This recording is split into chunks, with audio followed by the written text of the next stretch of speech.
Right, Shalom, Shalom. Son GMS lesson, come back at you. Before I do get into this lesson, I want to start by giving all honor, glory, and praises to the Heavenly Father and His only begotten Son, Yahweh, Bahashem, Yahweh Shai, Bahashem, Rechah HaKodash.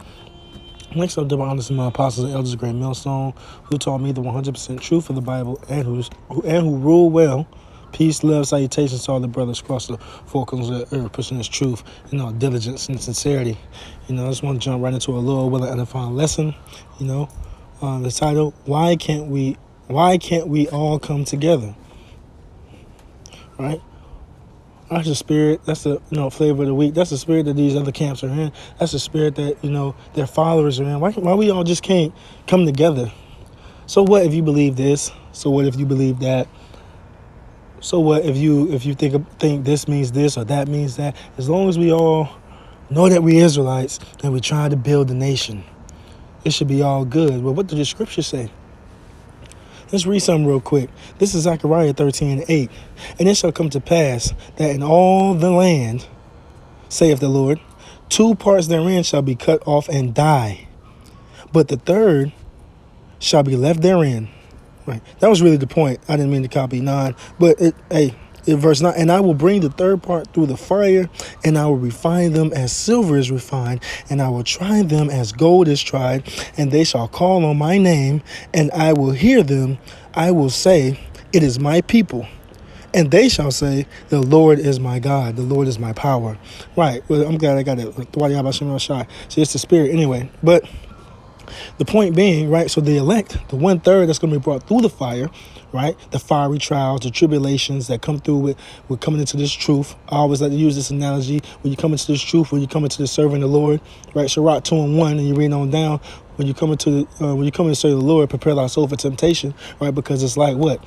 The whole world, talking about 7 billion people walking in one direction, but the elect, right, those of us are the hopeful elect, right, walking through that crowd of people trying to get through the crowd. You get knocked down, you get kicked down, you get pushed over, right? People trying to take you with them, right? Then you got some people who are nice about it, who will speak good. Hey man, turn around, come this way. It's cool. I mean, you ain't got to walk that way. You ain't got to go that way. That way is boring, man. We trying to get to the same place you going, but we just gonna take a better route, an easier route. You know what I'm saying? One that ain't so boring, man. You making your walk harder, man. You making your walk more boring, man. Right? But then what? This truth, that's what it's about. It's hard. It's not going to be easy to walk through, right? The scriptures say that through much tribulation shall we enter into the kingdom of the Most High, right? Not through peaches and cream, kisses, hugs, and cupcakes, but through great tribulation, through much tribulation, right? So not to make that long-winded, but what? The point of that whole thing being that there's going to be an elect remnant that is saved and delivered, and then there's going to be 2/3 of the nation of Israel who are going to have to cut off and die, right? And not to forget to mention that fire is also literal, because the elect is going to be saved and delivered from all hell, destruction, and the end-all be-all, those 200 million ICBM nuclear warheads that are going to touch down in America and any other place that the Lord has controversy with. That nuclear fire. Lord, when we be a part of that number, we'll be saved and delivered from that. But 2/3 of the nation of Israel are going to catch that judgment. And the point being that a part of that 2/3 number, which is the majority of the nation, right, is going to be those of the circumcision, those who know they're Israelites. These niggas, these dudes are speaking as if that just because you know that you a Jake, or just because you push, quote unquote, the truth, or that you're out there on the highways and byways, does that mean you got a golden ticket into the kingdom, right? You got a golden ticket onto a chariot to salvation. But that is far from the case, right? Not everybody in GMS is going to make it, and we ain't never said that was true, right? Our faith and our hope and our expectation isn't in the camp. It's in the doctrine, right? Which, through the Spirit of Yahweh Shem Shai, right? We believe that the Lord is dealing with the apostles and elders of great millstone, and we have 100% faith in that and the doctrine that he puts down, which we believe to be the 100% truth. But what our faith, our hope, our expectation isn't in the name GMS. It's in the doctrine of Yahweh Hashem Yahweh Shai. It's in the names of Yahweh Hashem Yahweh Shai, right? So I wanted to bring that out just to prove that how could we all get in unison? How could we all get together when this is prophecy, right? Let me get some real quick. This is Isaiah 8:20. To the law and to the testimony, if they speak not according to this word, it is because there is no light in them. And the Lord Yahweh Shai is the light, and ultimately the Lord is not dealing with you, right? According to the law, to the testimony. What is the testimony? The testimony of the Lord is the spirit of prophecy. Zechariah 13:8 is prophecy. 2/3 of the nation of Israel, the majority of the nation, are going to be cut off and die through the plagues, the sword, famine, death, and destruction, right? So that's already letting you know that we all not going to come together. We all not going to be saved on this side. We all not going to be able to join hand in hand and walk into the kingdom together. No. There's a division, there's separation that the Lord is dealing with. The Lord said it. As a matter of fact, this is Matthew. This is St. Luke, chapter 12, verse 51. This is red letter. This is the Lord speaking. Suppose ye that I am come to give peace on earth. Right? This is the Lord speaking. Did you think that I'm coming to give peace on earth? The reason I tell you nay, but rather division. So the Lord is bringing division. The Lord is drawing a line in the sand. He's bringing a division, of course, to these heathens, to these other nations, to let them know he ain't dealing with them, right? To let him know that what the Lord just say in Zechariah 13:9, and I shall say that this is my people.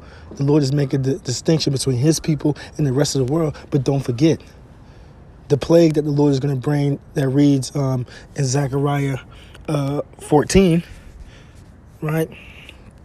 And what? In 12?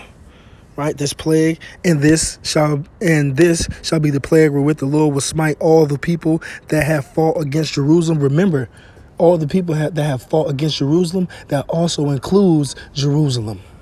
2/3 of the nation of Israel also have fought against Jerusalem. And the plague that the Lord is going to bring, which is, again, that nuclear destruction, right?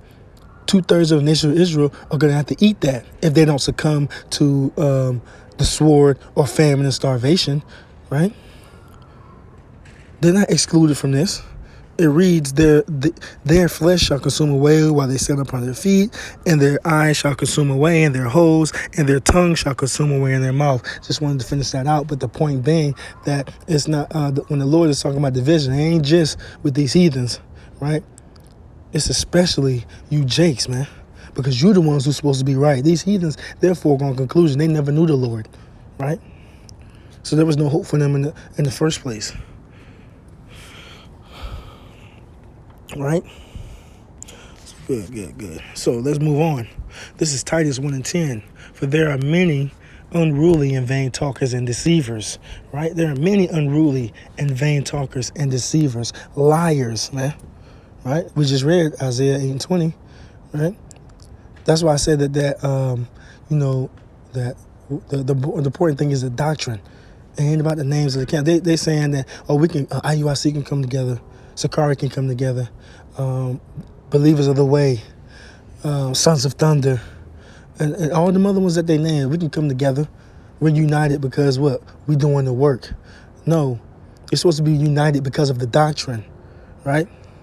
Because of what you believe and what you have hope and expectation as it pertains to your salvation and deliverance, right? And if you stick with the doctrine, you're justified. Let's get something real quick. This is Romans 3:3. 4, but, Romans 3:4. For what if some did not believe? Shall their unbelief make the faith of the Most High without effect? Right? So what if they don't believe? So what? What if they don't believe that the MOTB is physical, is the grain of rice? What if they don't believe that you can't pop your woman in her behind area, right? What if they don't believe that, you should have your head uncovered when you're preaching the words of the Lord? What if they don't believe that that all of Paul's writing wasn't inspired, that all of the words, not even just the Apostle Paul, what if they don't believe that all of the words of the Bible were inspired by the Most High? Does that make the faith of the Most High without effect? Let's read on. Verse 4. Yahweh forbid, God forbid, meaning hell no. Everything that comes with that is still going to come, man. That destruction, that hell that's going to come, that woe that's going to come for you scattering the sheep, right? It's still going to come. Just because you don't believe what we're saying doesn't mean that it ain't going to happen. Reads on, yea, let the Most High be true. That's what it means when I say it's the doctrine. Because this ain't our doctrine. This ain't our word. This ain't the doctrine of GMS. It's the doctrine of Yahweh B'Shem Yahushai, man. That's what's important. It reads, yea, let the Most High be true, but every man a liar, as it is written, that thou mightest be justified in thy sayings and mightest overcome when thou art judged. Right? So we're gonna be justified in the things that we say, because we come and thus saith the Lord, thus saith the Bible. We're not coming of our vain opinions, right? We're not coming saying what we want and saying how we feel. We're coming strictly, thus saith the Lord, thus saith the Bible. Crossing every dot, crossing every T and dotting every I as it pertains to what we're teaching and what we're pushing, because we know what comes behind pushing false doctrines and scattering the Lord's flock. Death comes behind that, right? So, that's not it. I'm going to definitely, Lord willing, push a part 2 of this. So, Lord willing, that was edifying. I'm going to go ahead and close it out. Peace and love to your elect. Shalom.